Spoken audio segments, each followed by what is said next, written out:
Thousands upon thousands of young boys and girls play baseball and softball, dreaming of being a star in their high school team, playing in college, and playing professionally. Over 90% of them quit playing prior to or as they enter high school and have their dreams shattered. As we researched why so many quit playing, we came away with the opinion they quit because they couldn't hit high school pitching. After years of batting practice, hitting cage sessions, hitting clinics, and numerous novelty hitting aids, they can't hit high school pitching. Does that make sense to you? Our system for conditioning and training young baseball and softball players to hit is designed the way it is because of our belief that if a young baseball or softball player can't hit high school pitching, they will never get the chance to hit college or professional pitching. And we believe the way a young player is prepared to hit high school pitching should position them to easily adapt to college and professional pitching. We believe a young player only has 2 to 3 years to prepare to hit high school pitching. And we believe the conditioning and training program needs to be designed so a young player can easily execute it within that time, while at the same time prepare the player to easily adapt to what they need to do to hit college and professional pitching. Does that make sense to you? In an attempt to have you understand our approach, we provide the following analogy. Picture yourself coming to an intersection and the traffic light is yellow. You think you have enough time to get through the intersection before the light turns to red, so you proceed. But just as you get to the intersection, the light changes to red. Which of the following 2 ways do you feel you are better prepared to react to the red light and safely stop? First, having to figure out what you have to physically do to stop safely and then execute the decision. Or instinctively apply the brakes while maintaining control of the car and bringing it to a safe stop as a result of an embedded muscle memory. We believe you will agree the most effective immediate physical response to a mental split-second decision is a muscle memory. Since the decision when to commence a bat swing to hit a pitch ball is a mental split-second decision, the best response to the decision to hit a pitch ball is a bat swing muscle memory, as opposed to the player thinking, what if the strike is on the outside edge of the strike zone? What do I do with my elbow, my feet, my legs, etc.? What if it's a high inside strike? What do I do with my knees and my hips?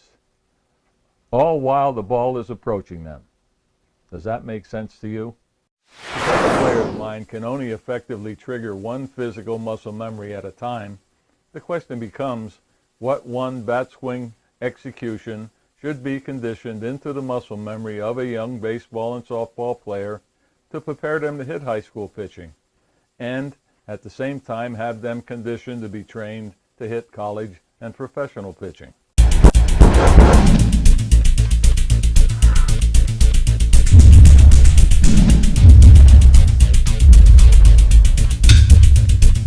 Our belief is it should be a muscle memory of a bat swing that produces the player's maximum bat swing power and executes the bat swing in a manner that delivers the optimum percentage of that power to the ball. But in order for optimal power to be transferred to the ball's contact on the bat needs to be within the sweet spot area of the bat. So the player's bat swing muscle memory has to be conditioned to deliver the sweet spot of their bat to a specific spot with precision. Does that make sense to you?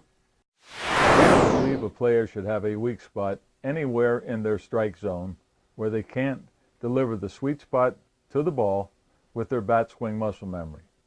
In our opinion, a player should not be in the batter's box weighing concerns about waiting for their pitch. A weak spot in the player's strike zone provides a pitcher the opportunity to keep the batter from getting on base.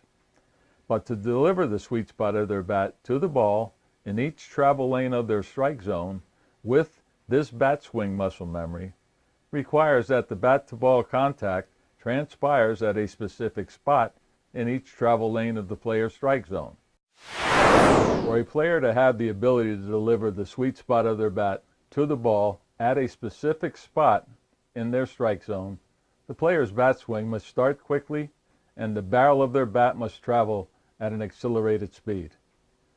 Conditioning and training a player so their bat swing execution produces their maximum bat swing power and delivers that power to the sweet spot area of their bat, making it available for transfer to the ball, is mostly physical conditioning.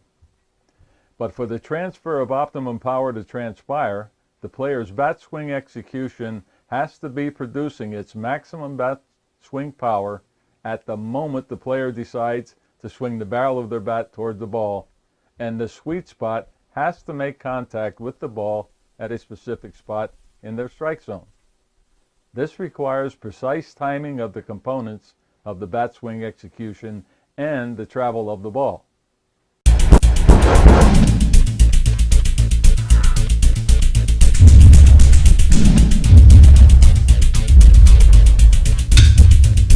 For this timing to be developed into the player's bat swing muscle memory, the player has to maintain visual focus on the ball from the time it leaves the pitcher's hand to the time they hit it or it enters the catcher's glove.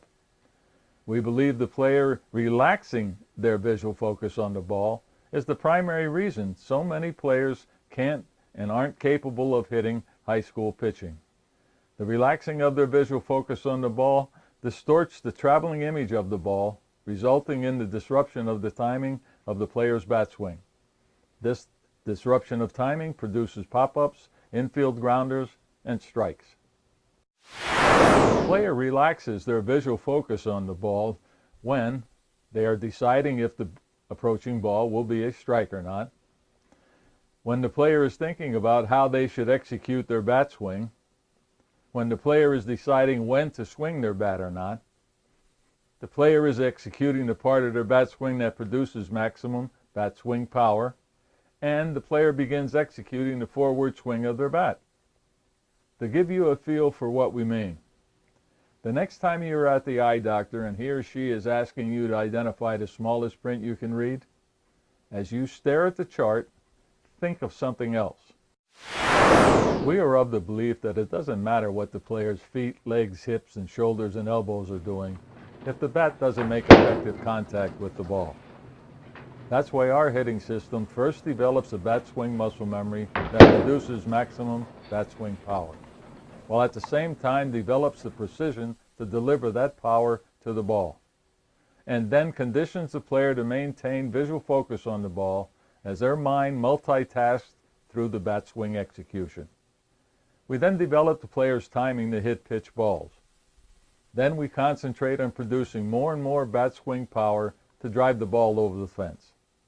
Does that make sense to you?